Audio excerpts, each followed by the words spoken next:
बहुत बहुत दिव्य महापुरुष यहां पर हैं। पूज्य संतों का अब थोड़ा शब्द करें, बहुत मीठा फल मिलेगा। पूज्य संतों का आशीर्वाद, इतने बड़े बड़े संतों का ऐसे कभी नहीं मिल पाता है, आपको सहज रूप से मिल पा रहा है, ये आपका सौभाग्य है। श्रद्धेय स्वामी जी के तप का हम लाभ ले रहे हैं।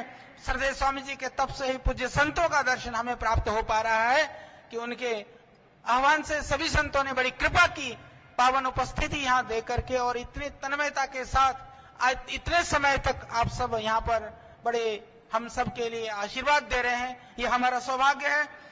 मैं आमंत्रित कर रहा हूं परम पूज्य भाई श्री रमेश भाई ओझा जी, जो राम कथा और भागवत कथा के माध्यम से पिछले कई दशक से पूरे भारत और संपूर्ण विश्व में भारतीय संस्कृति व सभ्यता के शिखर पुरुष मर्यादा पुरुषोत्तम श्री राम योगेश्वर श्री कृष्ण भगवान महायोगी शिव के संदेशों को करोड़ों लोगों तक प्रामाणिकता के साथ पहुंचाया है।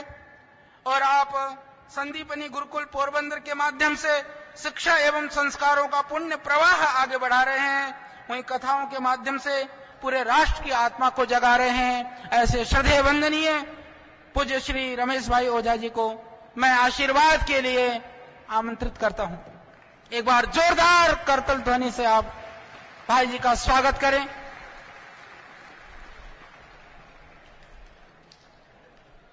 ओम विश्वानि देव सवितर्दुरितानि परासुव जद्भद्रं तन्न आसुव। ओम शांति शांति शांति। अवसर है आचार्य कुलम के उद्घाटन का।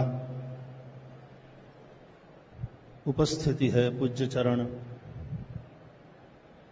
संतों, विद्वानों और आचार्य महापुरुषों की, और आप सभी भारत स्वाभिमान से युक्त भारत के नागरिकों की, और इन सब की एक आशापूर्ण दृष्टि जिनके प्रति है ऐसे एक नरपुंगव की।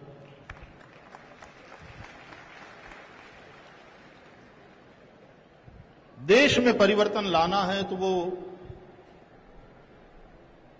सही शिक्षा के माध्यम से ही संभव है। देश को केवल विभिन्न क्षेत्र का तज्ञ मिले ये पर्याप्त नहीं है। समाज को एक अच्छा इंसान मिले, राष्ट्र को एक समर्पित नागरिक मिले, इस प्रकार की शिक्षा होनी चाहिए। यहां पर आचार्य कुलम के उद्घाटन के अवसर पर बैठे हुए ऋषि कुमार और इन ऋषि बालिकाओं का दर्शन करने मात्र से मन में एक जो भाव प्रकट होता है और ये आशा बलवती होती है कि भविष्य के भारत का निर्माण करने वाले समर्पित नागरिक इस आचार्य कुलम के द्वारा राष्ट्र को और समाज को मिलेंगे। देश में कई घटनाएं घट रही है, भ्रष्टाचार है, दुराचार हो रहा है, लोग सब चिंतित है, चिंतन भी हो रहा है क्या करना चाहिए। मुझे लगता है कि इन अनेक प्रश्नों का एकमात्र कोई जवाब है तो वो है चरित्रशील नागरिक का निर्माण। और चरित्रशील नागरिक के निर्माण के प्रति यह संस्था समर्पित हो रही है।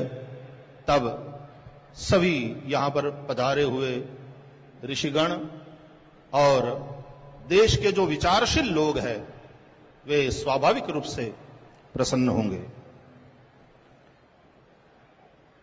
रामकृष्ण देव को नरेंद्र दत्त की प्रतीक्षा थी।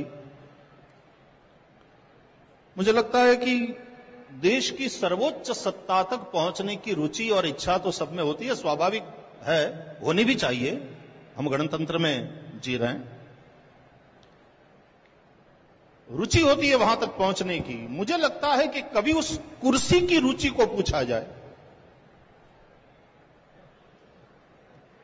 सत्ता की सर्वोच्च कुर्सी से पूछा जाए तुम्हारी रुचि क्या है, उस मुकुट से पूछा जाए कि तुम किसको खोज रहे हो। चुनाव के दिनों में हमारे यहां कहते हैं कि नेगेटिव वोटिंग बहुत होती है। हम किसी के प्रति रोष प्रकट करते हैं अपना और कहते हैं कि भैया तू उठ, अब यहां से तुम उठो, लेकिन वहां आकर के कौन बैठ जाएगा उसकी उतनी हम फिक्र नहीं करते हैं। राष्ट्र के जागृत नागरिक के रूप में हमें फिक्र यह करनी है।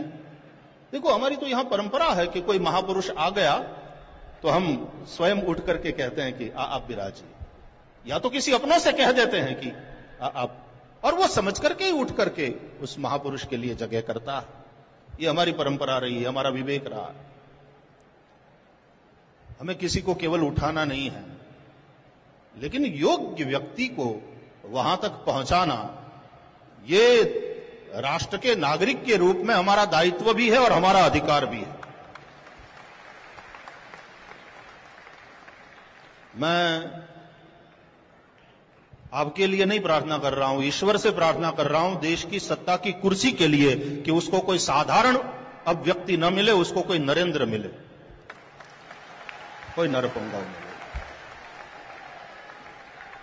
मुझे लगता है हां, कुर्सी ढूंढ रही है, यही कुर्सी खोज में, वह मुकुट किसी योग्य सिर की खोज में। और मैं एक जरूर प्रार्थना करूंगा इस देश के लिए, हमारे देश के नागरिकों के लिए, कि साधु पुरुष जितना, कोई वृद्ध महापुरुष है तो उसके प्रति हमारी विशेष भावना, विशेष श्रद्धा होती है, हम उनको प्रणाम करते हैं, लेकिन उस कुर्सी पर जिसको बिठाओ उसके पास शक्ति हो, अनुभव हो, निष्ठा हो, और जब तक वो ठीक से काम कर सकते हैं उस उम्र में हो, तभी ये कार्य का जिम्मा, ये दायित्व उनको सौंपेंगे तो राष्ट्र को बहुत उससे प्राप्त होगा। मैं राष्ट्र के लिए प्रार्थना करता हूं, उस कुर्सी के लिए प्रार्थना करता हूं, उसको नर इंद्र मिले। नमस्कार। तो राष्ट्र के